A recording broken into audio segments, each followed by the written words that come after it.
all for coming. I'm Lauren. I'm one of the co-owners of Lumiere Cinema, and I'm going to be moderating the Q&A with... Sorry, this is my first time, so I'm a little nervous.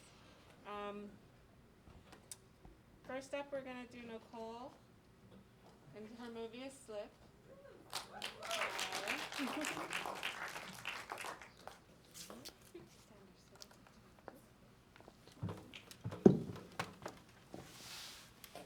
So, what was your filmmaking process like?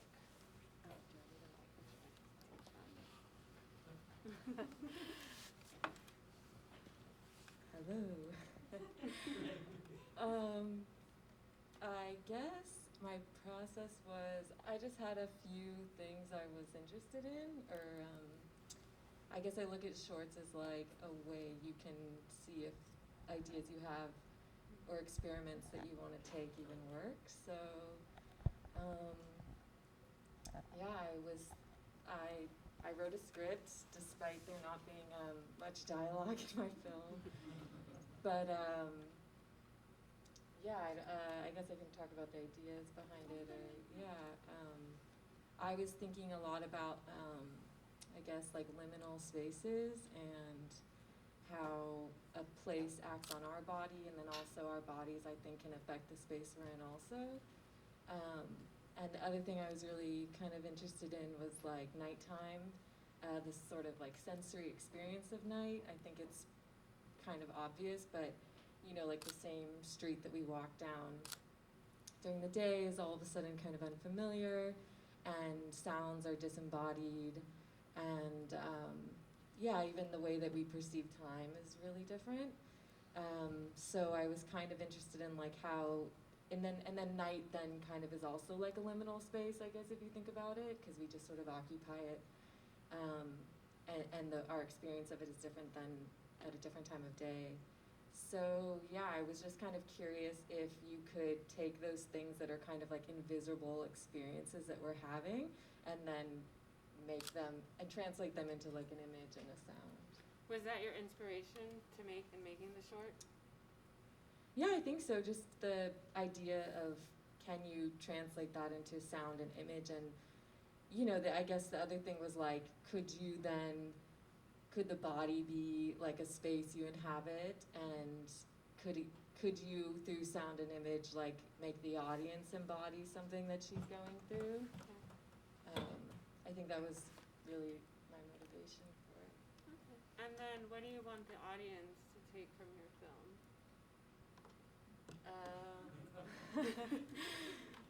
I don't know. I don't really think about it in terms of the audience. No offense. I don't know. I mean, I guess that, you know, I think that the only part that maybe the audience interacts with when you're making it is just, I think sometimes we have our own built-in expectations of images. So maybe you would think a certain situation or a dark street or something means something, and I like the idea that maybe you would even impose that on the image, and then it may or may not meet that expectation. So, you know, I hope maybe the audience would have some of that interaction with it, but I think once you make a thing, it's like not yours anymore. Right. So, yeah. Cool. Is there anything else you'd like to add? Thank you for coming. It's cool to be back in the theater, and yeah, I do appreciate you all coming. Okay. Cool. All right. Well, thank you. Okay. Next up, we have Alex for Rose in Manila. Alex. I think I might replay some of the same questions. Actually, no. Did you do any research for this film? Yeah, that's such a good question. Well, I wanted to start by saying that the idea for this film sort of started because in the 1980s, the Marcos regime actually threatened threatened my mother's family, so that's what caused her to move to LA, and that's where she met my father. So whether I like it or not, there's been this like really strange cosmic entanglement between like my life and hers. So I've always been sort of thinking about like destiny and how history unfolds, and yeah, how I might not have existed if it hadn't been for this awful, awful regime. But yeah, that being said, I came across this book when I was in my junior year in college, and it was essentially like a book-length interview with Imelda where she's just rattling off all of her really bonkers ideas. She has all these crazy philosophies about like love and life, and yeah, she really obviously loves herself and the way she looks and all that. But she talked about this pageant, the story when she was, you know, in her late teens, early 20s, when she started to enter a beauty pageant, and this happened like a month before she met the person who would then become her husband / the dictator of the country.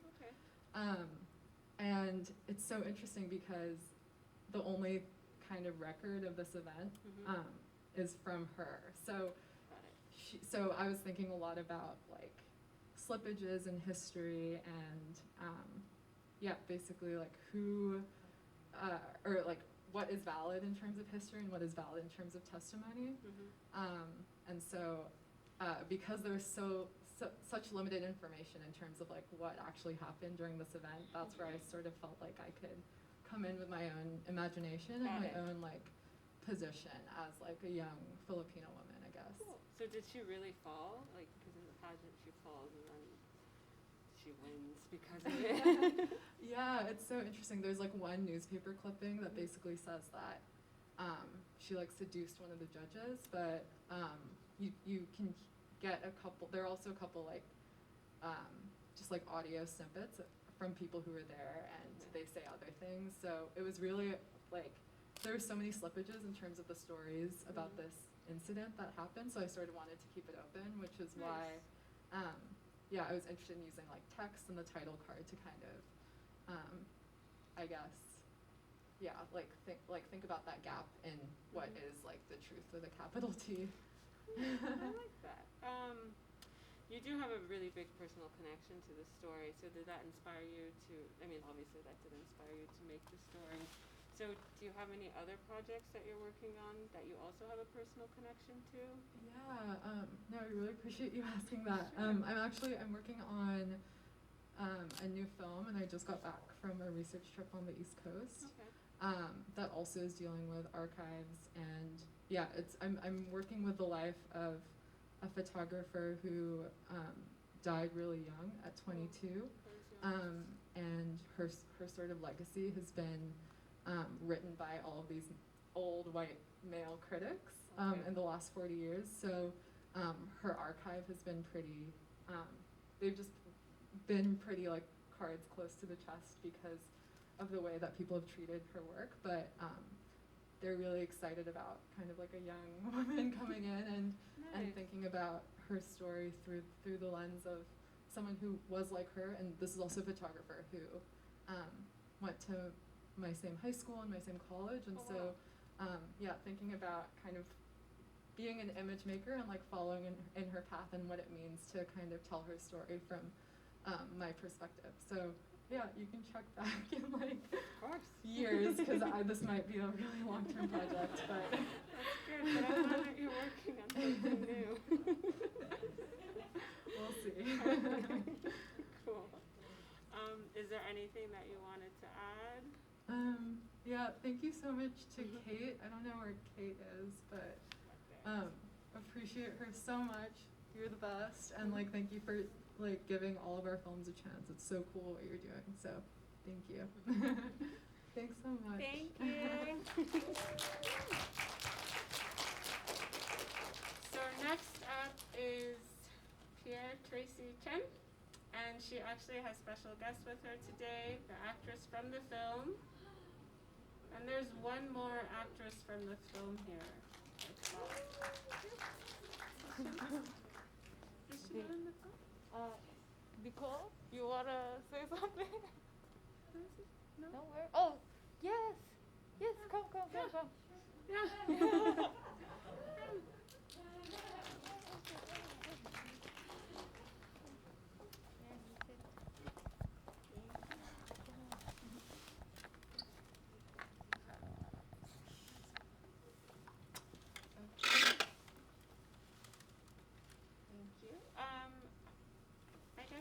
want to say something first, since you're the star of the movie?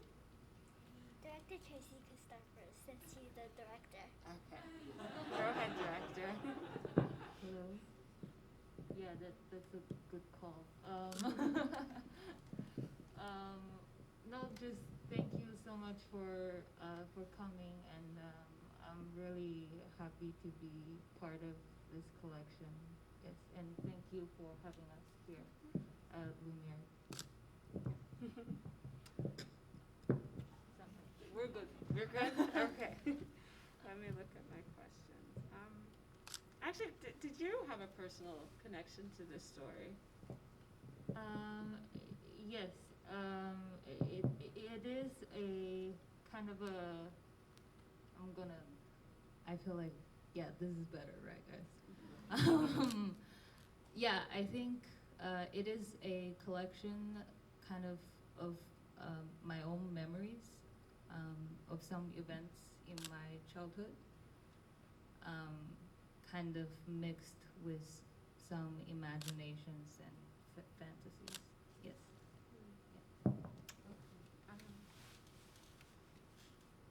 Was it painful for you to make this? I mean, because it seems like it's a painful experience in a sense, like the mom's single mom, she's abusive. Yeah, I think for me, it is a kind of exploration to see kind of what is missing. You kind of grew up into a person, and then you look back and try to figure out the reason, and sometimes you can't find any. Yeah, I think that is what I discovered, which was not that uplifting, guys. I know it's like a Saturday night, and I'm here like it's just like, oh my god, I want like more, but like when I look back and I was like, okay, there's no answer why it turned out to be the way I am. Like that's great. Yeah. So I hope that answers your question. It definitely does. Thank you. Did you draw any inspiration from other filmmakers? Yes. I personally, I think I'm very affected by Kieslowski. Okay. And Quaron. I mean, I've definitely said his name wrong. Nicole, I'm looking at you. Is like that Mexican guy that made Roma? Like, yeah, yeah. I think about them like every day. Like, I just think they're so disciplined with their craft, and there's a sense of mystery in their story, which is also kind of what attracted me to cinema. Yes.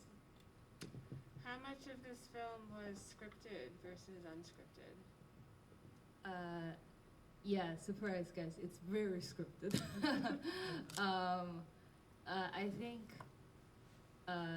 our most intense scene is the kind of the play act scene. It's like 5 minutes, like we didn't cut anything.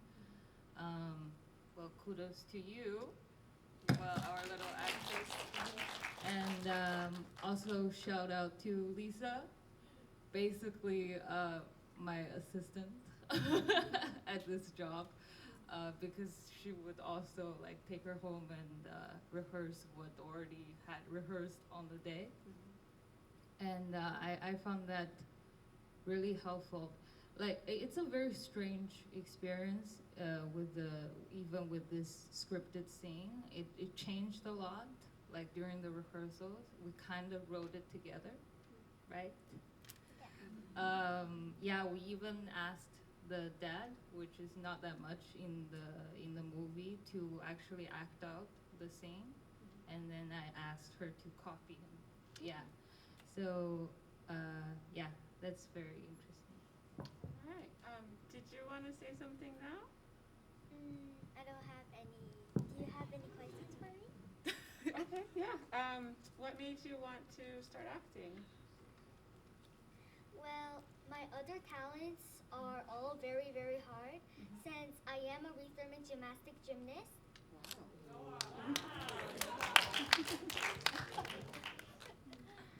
So acting is just like I'm on vacation. Like it's very, very not hard. Okay.